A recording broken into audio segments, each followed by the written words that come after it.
Shri Harinam Sankirtanam.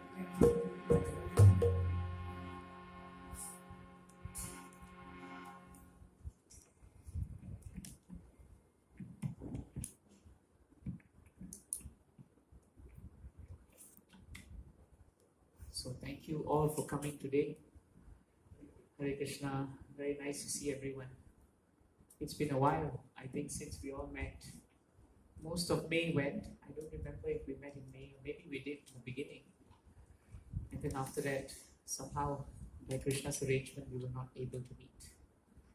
I say Krishna's arrangement because by Krishna's mercy, we come together, and also by His mercy, sometimes we have to disperse.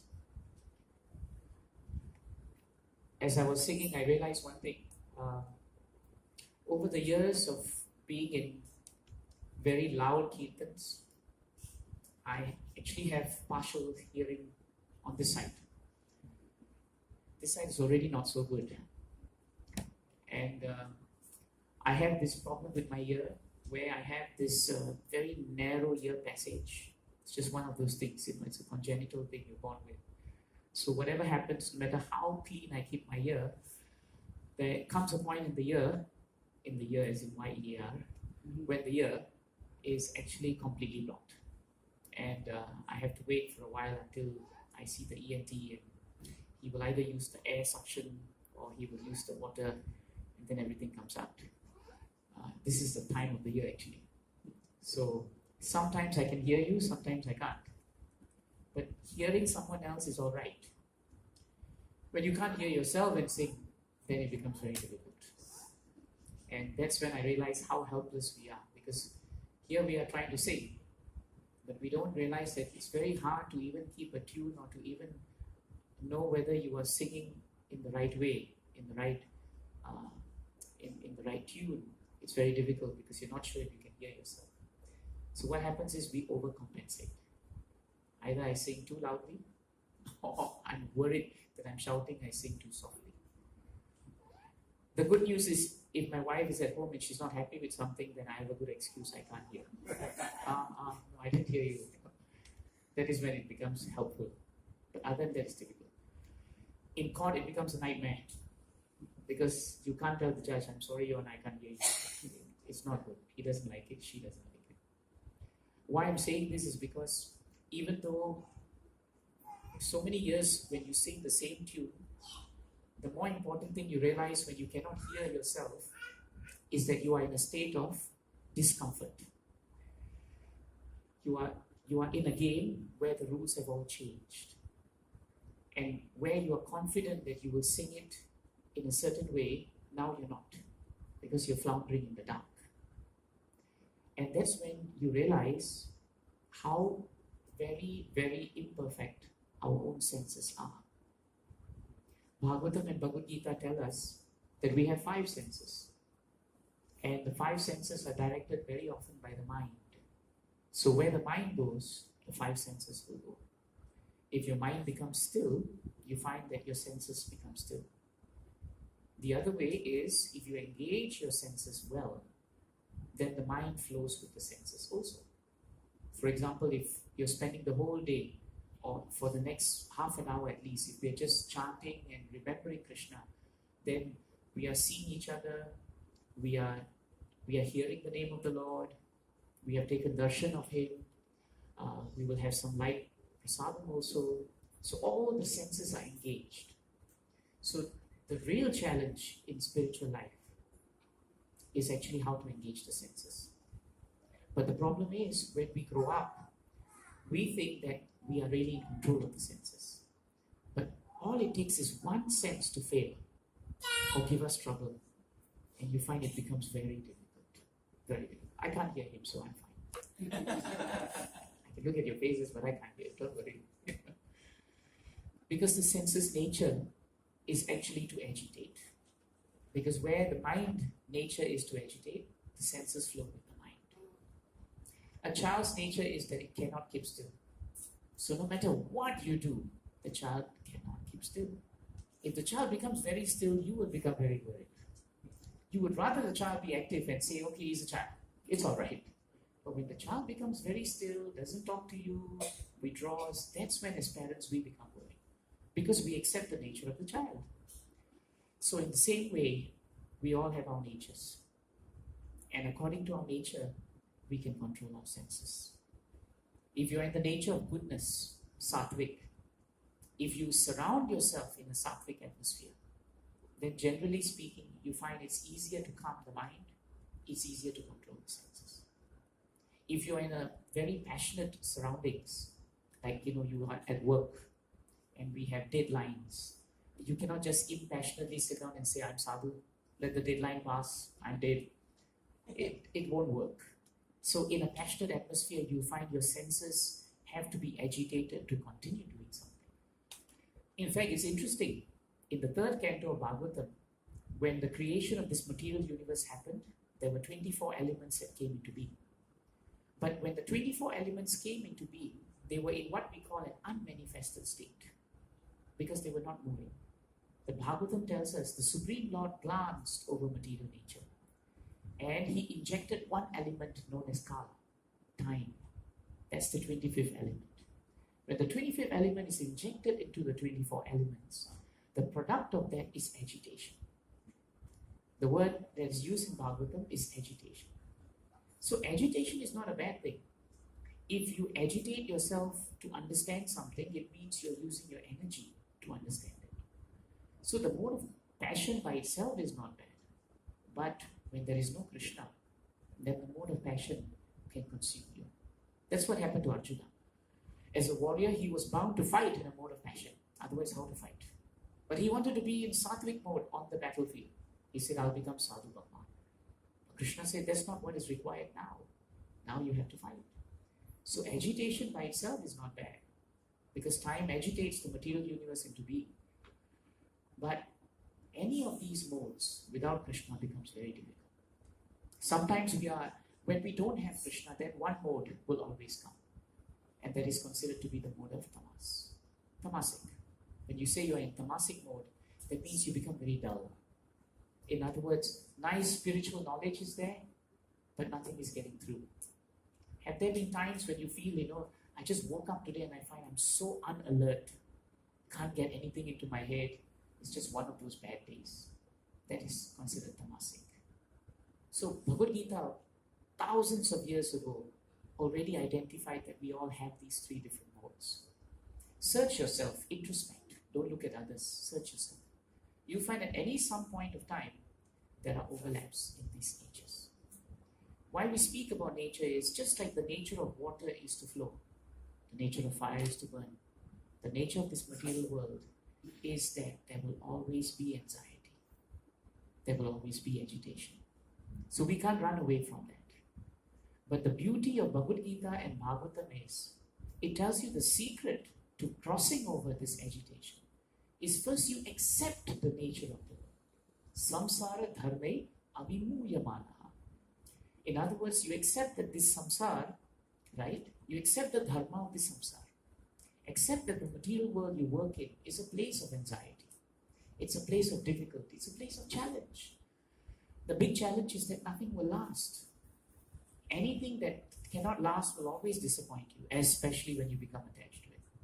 See, I become attached to my voice. I want to hear it. The moment I can't hear my voice, I'm thinking, okay, am I singing the right way? Am I too close to the mic? Now, if I remember all this and forget Krishna, what is the point of my service? What is the point of my service? The raga we sang today, Hare Krishna, Hare Krishna. This raga was sung by one great devotee of the Lord in Bhagavatam, and it was Gajendra, the elephant. In Bhagavatam's Gajendra Moksha prayers, the whole prayers can be chanted in this raga. It's a very beautiful raga. And why I'm reminded of this raga and why I sang this raga was because as I started singing, I realized I can't hear. And I realized then that Gajendra was actually in a very helpless condition himself. Itam Gajendra Sayadapas Sankatam. Sankatam in Sanskrit means challenge, difficulty, danger. So Even though he was playing and sporting with his wife, his families, his generals, all elephants, the moment that crocodile caught him in the lake, he couldn't come out of it. Bhagavatam tells us he tried with his own effort. When a challenge comes to us, the first instinct we have is we try with our own efforts to cross the challenge. Is it not? It's very normal. We first try. And when he realized that he couldn't get out of this grip, even though he was king, he then turned to his generals and said, "Generals, you help me now." So the generals are all strong. They put their trunks and they all in a row pulled Gajendra. And they couldn't. And that's what we do in life also. First round is we try ourselves. Let me solve the problem. When I can't, then we try and get people who are strong, people who are capable, and we ask them to help us. But then the generals couldn't. And then when the generals couldn't, his wives and his children, they became discouraged. Because his wife said, already 1,000 years you are fighting with this crocodile and you cannot get out of it. Now the generals have tried, you can't come out of it. So how long can we wait here? We can't wait for you forever. You are stuck. Must we become stuck? So we have to leave. The whole point of you being the king of the elephant was to give us shelter. Now you yourself cannot come out of this dangerous position. How can you give us shelter? And when we try to come out of a situation we cannot, then you realize that no matter how much help comes and the help also cannot, then we also realize that those who depend on us, they also lose confidence in us. And that's the most tragic part. Because then we realize that the nature of the material world is that as long as you are strong and powerful and of some value, you will be loved. But the moment your value slowly goes, then other avenues of protection are open and people leave. Sometimes as we grow old, I know so many cases where older people in houses, they find that gradually their authority in the house is reducing because their time is coming. And those who are younger, they have become stronger. And sometimes, in 3-generation families who are not really kind and respectful to their elderly parents sometimes feel very, very unwanted. It's almost like I'm sitting in the house, but I'm of no value. I know 1 or 2 elderly gentlemen who tell me the only way I feel I'm of value at home is I make sure every day I'm helping and doing something. Because I don't want one day for my son or my daughter to turn around and say, as it is, you're not doing anything in the house. So we find as we grow old that if we don't have value, this world and its nature is such that we diminish. And that's exactly what happened to Gajendra. Gajendra's value diminished after 1,000 years. The generals found, why should we stay with a king who cannot come out of Sankat? The wives thought, why should we stay with a husband who cannot protect us? And the children thought, why should I stay with my father when my mother is going? Because we tend to follow our mothers anyway, generally speaking. So the wives left, everybody left. And the only person left was actually Gajendra and his good friend the crocodile. Because the crocodile was still very loyally holding on to him for 1,000 years. Now Gajendra comes to the most important point. And this is why it's important to us. He realized that he was actually helpless, circumstantially. Even though he was very powerful by circumstance, yadrichaya, in Sanskrit is known as yadrichaya, through the course of activities he had become helpless. And one day it can happen to us. We have our monies, we have our bank balance, we have everything, but suddenly the health goes. When the health goes, forget the money, forget everything else. You are as good as gone. I know people's lifetime savings get wiped out in Singapore on account of one heart attack. Everything goes. Nothing is left. Some people get heart attack because they leave the money goes. The second heart attack kills them normally. The first heart attack is just generally, and then when they find everything has gone from medicine and from everything else, the second heart attack comes. So Gajendra was like that. But the point now I want to mention to you and share with you is, when we are in a helpless position, which we all will be one day, what do we do? The real difference between a devotee and a non-devotee, and this is not in the sense of believe in God and not believe in God, but in one who understands and introspects on life. That is devotion. And what does he do?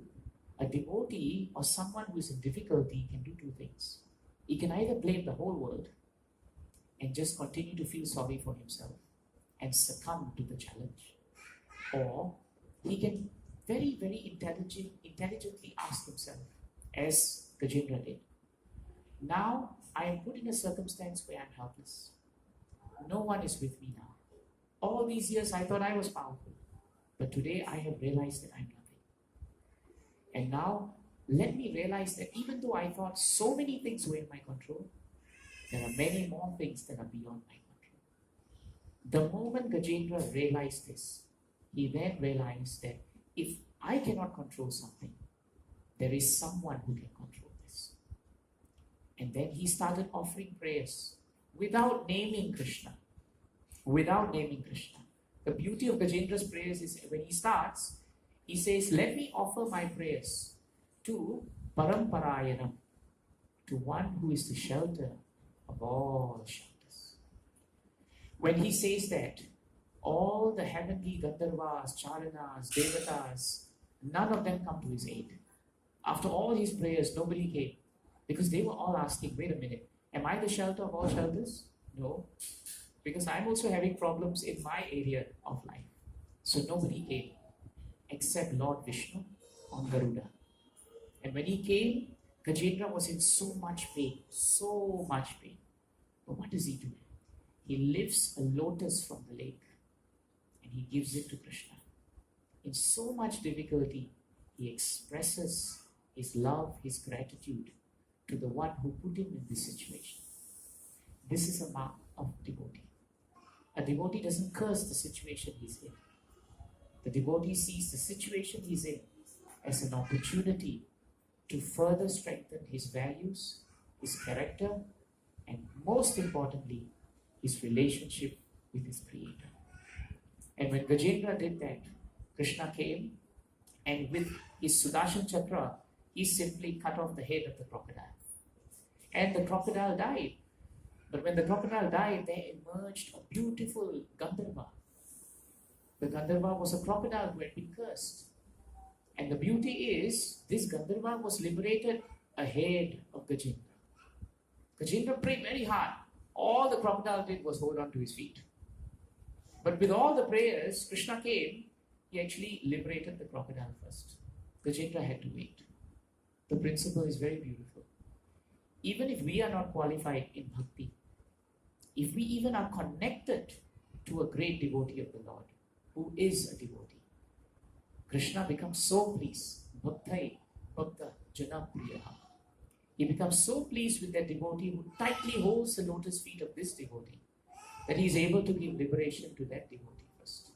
Amazing, isn't it? This is the mercy of Krishna. So Gajendra prayed hard. All the hard work he did, all the crocodile did was to hold on tightly to his lotus feet. This is the beauty of devotional service. And because the crocodile was liberated, Gajendra was liberated from the crocodile. And after his prayers, he assumes the same form in terms of mukti, and he goes back to the spiritual world. So Gajendra's prayers are actually very, very instructive. There will come a time when whatever area we are doing, we are good at, we will suddenly lose focus. Suddenly, because of health or something, we will lose the strength. In that helpless condition, we can either become depressed, morose, or self-pity, or as all the devotees of Bhagavatam do, we should become proactive. We should say, this condition is here because of the divine grace of the Lord. Let me take this as a source of an opportunity, not a negativity, but an opportunity to increase my relationship with Him. And that's what Gajendra did. So for me, the takeaway is, even though I can't hear myself today, it's not important to hear myself. It's important to concentrate on Krishna. That's why we chant. We don't chant because we sing nicely. We don't chant because, it's just fun to chant. The real purpose of chanting is to feel that you are helpless, like a child crying out for its mother. And can I ask you one last final question before we do Kirtan? If you put a child at the corner of this room and its mother is at the corner of this room, do you need to send your child for classes on how the child should navigate all of you to come to the mother? No need to. Child doesn't need to go for seminars, no refresher courses, nothing. Doesn't need to do anything. put the child down, and the child will find its way to its mother. And that is the essence of devotion. We are all intrinsically connected to the Supreme Lord. There is no hard and fast rule for chanting Krishna's names. No hard and fast rule for devotional service except the sincerity of purpose. The moment we are sincere to find our way back to our Supreme Father, then Krishna makes all arrangement for us to move, as he did for Gajendra. So the next time you're in a helpless position, remember Gajendra. Remember this chant. And remember that helplessness is going to come.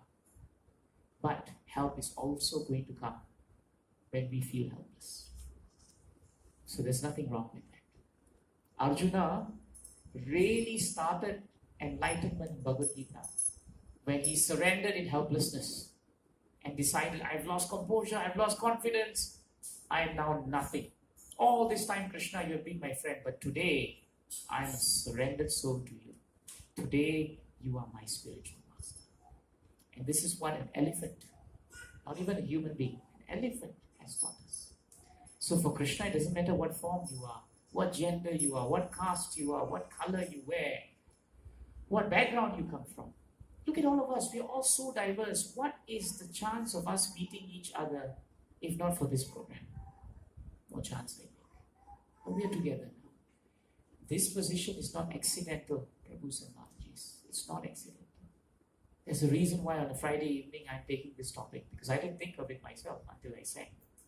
And there's a reason why we're here.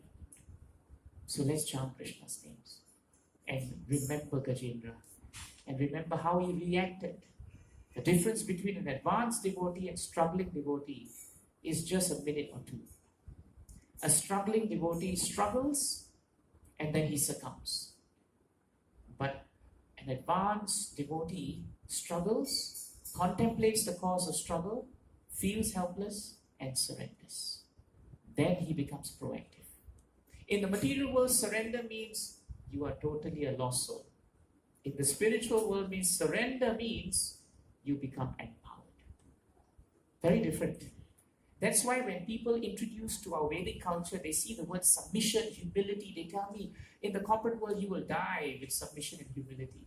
But we tell them submission and humility doesn't mean that we are foolish. It means we know what we are submitting to and who we are submitting to. We become stronger. Vande Krishna Nanda Kumara,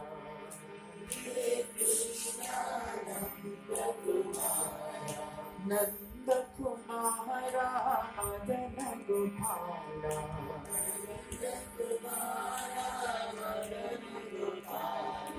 Madana Gopala, Mohana Rupa,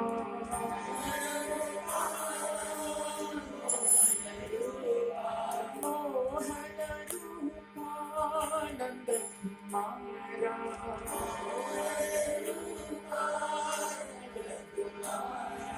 Jaya Jaya Deva,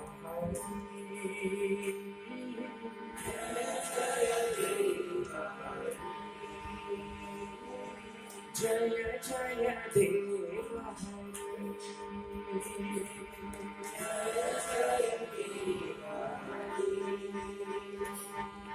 Vande Krishna Nanda Kumara,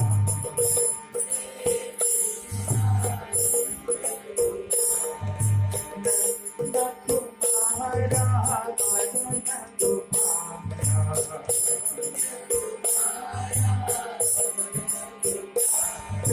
Madana Gopala, Mohana Rupa,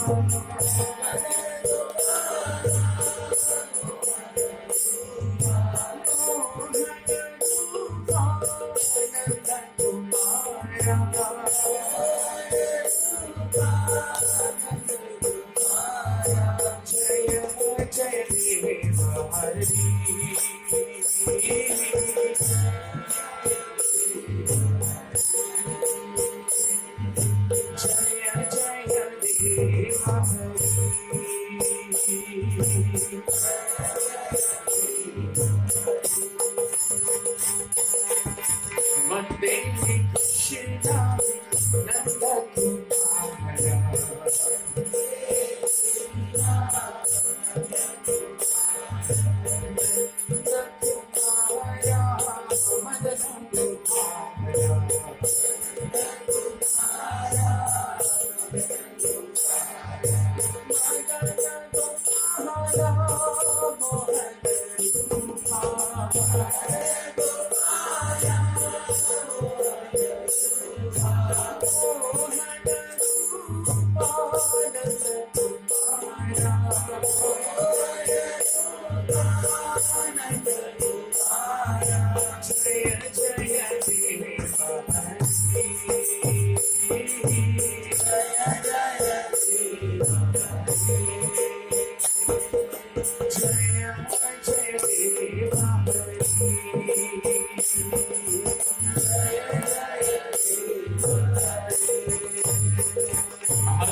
Krishna Krishna Hare Hare Hare Rama Hare Rama Rama Rama Hare